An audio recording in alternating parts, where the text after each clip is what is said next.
സംസ്ഥാനത്തെ കാട്ടാന ആക്രമണങ്ങളിൽ വിമർശനവുമായി ഹൈക്കോടതി. പട്ടികവർഗ ഫണ്ട് ഉപയോഗിച്ച് സംരക്ഷണ ഭിത്തികൾ നിർമ്മിക്കാൻ ഭരണാനുമതി ലഭിച്ചിട്ടും പദ്ധതി മുന്നോട്ട് പോയില്ലെന്ന് കോടതി ചൂണ്ടിക്കാട്ടി.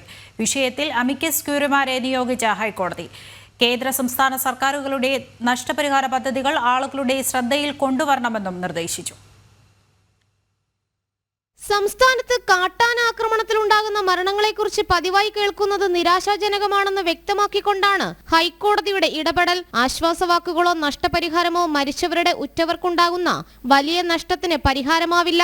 വന്യമൃഗങ്ങളുടെ നിരന്തരമായ ഭീഷണി മൂലം ഹൈറേഞ്ചുകളിലും വനമേഖലകളിലും ജനങ്ങൾ മരണഭീതിയിലാണെന്ന് ഹൈക്കോടതി പറഞ്ഞു. കോടതിയുടെ വിവിധ നിർദ്ദേശങ്ങളും സർക്കാരിന്റെ മാർഗനിർദ്ദേശങ്ങളും ഉണ്ടായിരുന്നിട്ടും പ്രശ്നം മാറ്റമില്ലാതെ തുടരുകയാണ്.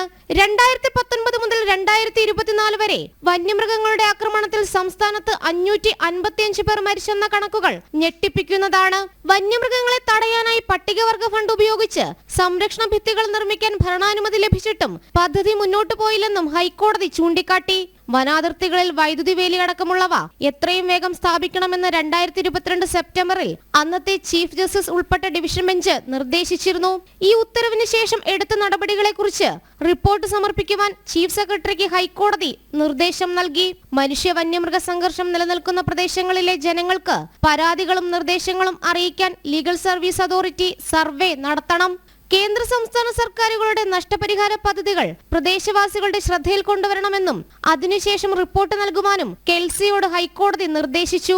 കേന്ദ്ര വനം പരിസ്ഥിതി മന്ത്രാലയത്തെ സ്വമേധയാ കക്ഷി ചേർത്ത ഹൈക്കോടതി മറുപടി സത്യവാങ്മൂലം സമർപ്പിക്കുവാനും നിർദ്ദേശം നൽകിയിട്ടുണ്ട്. ജനം, കൊച്ചി.